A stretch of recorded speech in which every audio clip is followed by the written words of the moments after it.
अब जो मैंने कहा कि देश में अचानक कॉन्स्पिरेसी थ्योरीज की बाढ़ आ गई, लोग समझेंगे मैं केजरीवाल जी की बात कर रहा हूं, आधा ठीक समझे आप।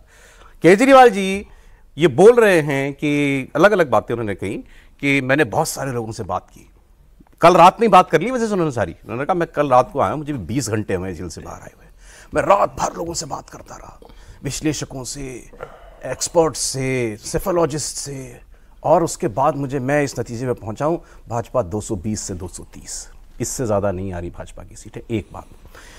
फिर उन्होंने कहा कि लोग पूछते हैं, मोदी जी पूछते हैं कि भाई इंडिया गठबंधन में कौन बनेगा प्रधानमंत्री, जीत गए तो मैं पूछता हूं आप बताओ मोदी जी, आप जीत गए तो कौन प्रधानमंत्री बनेगा। फिर उन्होंने कहा मोदी जी की तो उम्र हो चुकी, 75 साल के हो जाएंगे, और 75 साल के बाद तो फिर उनके यहाँ तो सिस्टम है, रिटायरमेंट हो जाती है सबकी। मुरली मनोहर जोशी जी की करा दी थी, बाकी लोगों की अडवाणी जी की करा दी, तो ये वोट तो पड़ रहा है अमित शाह को प्रधानमंत्री बनाने के लिए। Conspiracy theory number 1।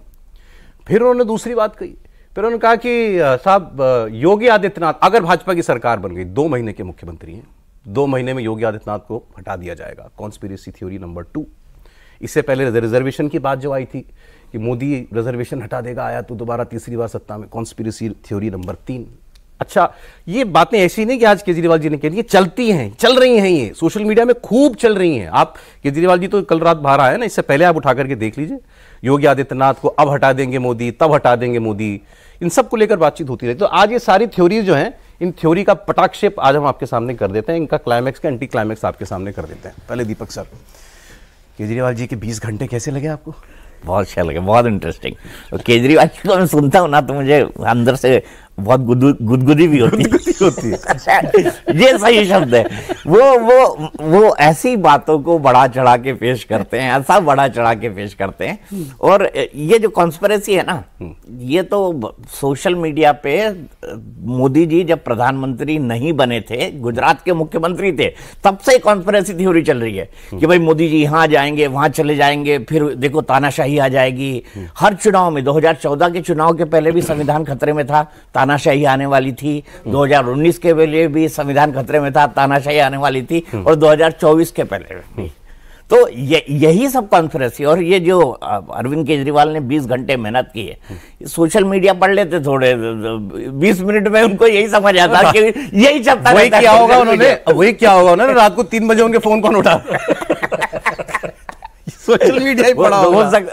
क्या किया होगा? हो सकता है उन्होंने पहले से ही फिक्स करके रखा, 2:45 बजे। और उन्होंने ये भी कहा, मैं बड़ी महत्वपूर्ण बातें कर रहा हूं आपसे, 4 दिन से जेल में बैठ के यही सोच रहा था। मतलब 4 दिन पहले तो ये भी नहीं पता था कि ये बाहर आएंगे कि नहीं आएंगे। बहरहाल टाइम बहुत था उनके पास, सोचते होंगे कि मैं बाहर निकलूंगा तो क्या बोलूंगा। अब मैं पहली बात कही, पहले हम जरा निपटारा कर लेते हैं। 75 साल वाला रूल जो है, कोई रूल है क्या बीजेपी में 75 साल में रिटायरमेंट? बिल्कुल नहीं। एक मिनट, मेरे दिमाग में खुराफाती चीज आ रही है। हमारे यहाँ के इंदौर में क्या गुदगुदी तो हो गई, मैंने केजरीवाल जी को देखा, गुदगुदी मेरी खत्म हो गई, होके चली गई। हमारे क्या बोलते हैं, लपेटना, मतलब धागा लपेट रहे हो। तो केजरीवाल आते हैं ना तो लपेटे जाओ, उनकी थ्योरी सुनते जाओ। सॉरी, आपको रोका मैंने। नहीं सर, जब ये किया गया था सौरभ, तो उसके पीछे इसे प्रधानमंत्री मोदी का जो मकसद था वो ये कि आपको नेक्स्ट जनरेशन के लिए, जो कि 20-30 साल बीजेपी को जो नेता आगे चलाएंगे, उसके लिए अपनी पौध खड़ी करनी है। ठीक, जिला स्तर पे, प्रदेश के स्तर पे, राष्ट्रीय स्तर पे। और आज अगर आप देखेंगे तो बीजेपी का जो संगठन है, सांगठनिक ढांचा, उसकी औसत आयु अगर आप निकालेंगे ना पूरे देश भर का, तो 50 से 55 के बीच में आएगा। वो परिवर्तन उन्होंने कराया।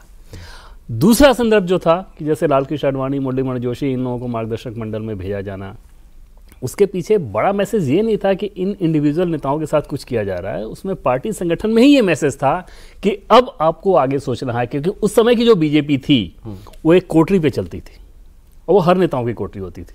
जैसे ये आडवाणी जी का अगर है तो इतना हिस्सा, जोशी जी का इतना हिस्सा, राजनाथ जी का इतना हिस्सा, इस तरह का सिस्टम बीजेपी में चलता था। आज वैसा बिल्कुल भी नहीं है। प्रधानमंत्री नरेंद्र मोदी के दौर की जो बीजेपी है, इसमें कोई भी कोटरी सिस्टम नहीं है। अच्छा, इसमें कोई नेता ये नहीं कह सकता कि हमारे पॉकेट की अगर इतनी सीटें हैं, कोटरी सिस्टम हर चीज़ में लागू होता था। हमारा आदमी है, हमारे इलाके की सीटें हैं तो हमारे पसंद से कैंडिडेट होगा, पार्टी के बाकी उसमें से नहीं रहेगा। अब ऐसा बिल्कुल नहीं है। अब हर चीज पे सारे discussion आदमी होता एक ही है, आदमी सब के। मेरी डिबेट, हाँ सारे आदमी एक ही आदमी उस हिसाब से कि पार्टी संगठन के हिसाब से क्या चल रहा है उसके हिसाब से। नहीं तो मोदी जी पे नई रूल ये लागू होने वाला ना 75 साल वाला, दूर दूर तक नहीं है। और जैसा कि मैंने किसी- पहले आपको किसी- कहा कि किसी 55 साल वाले या 60 साल वाले को प्रधानमंत्री बना दें चुनाव जीतने के बाद। उसमें ये है ना सौरभ की वो जो एनर्जी वो बीजेपी को दे रहा है। आप ये मत ऐसे सोचते सोचिए- रहिएगा 55-60 साल की उम्र वाले कौन कौन से नेता है। आप ये सोचिए कि बीजेपी के लिहाज से या देश के लिहाज से सोचिए कि ऐसा व्यक्ति जो कि 23 साल का इतना बड़ा एक्सपीरियंस रखता हो, 13 साल मुख्यमंत्री, 10 साल प्रधानमंत्री, जिस प्रकार की ऊर्जा वो रख रहे हैं और जिस सवाल पे कुछ उनके जो आलोचक हैं उनके पेट में बहुत ज़्यादा दर्द होता है कि उनसे आखिर ये क्यों पूछा जाता है कि वो थकते कैसे नहीं है। किसी भी सामान्य व्यक्ति के लिए वो सवाल बिल्कुल भी जानने लायक होगा कि भाई कौन सी चीज़ है जो आपको इस लेवल पे ड्राइव करती है बिना एक लाइन में मोदी जी तभी हटेंगे जब मोदी जी चाहेंगे। मतलब 34 तक तो हाँ बिल्कुल, इसमें कोई दो राय नहीं। 34 34 तक की प्लानिंग तो सीधे सीधे समझ में आती है जो बातचीत में 24 जीते अगर तो 29, 24 से 29, आपने कह 29 दिया, से आपने 34। आपने मान के चल रही है 29 भी जीत रहे हैं। उसमें कई सारी इन्फॉर्मेशन है जिसके आधार पर समझ में आता है कि 29 से 34 के बीच भी प्लानिंग चल रही होती है कि उस बीच में क्या क्या करना है। जैसे 2047 का जो रोड मैप वो देते हैं तो उसमें 24 से 29 भी बात होती है, 29 से 34 भी बात होती है। तो इसमें तो कोई दो राय नहीं, मतलब मान के चलिए कि अगर कुछ वैसा नहीं हो रहा है कि जनता अगर नकार दे तो उधर से और कुछ कोई और नया नाम नहीं आने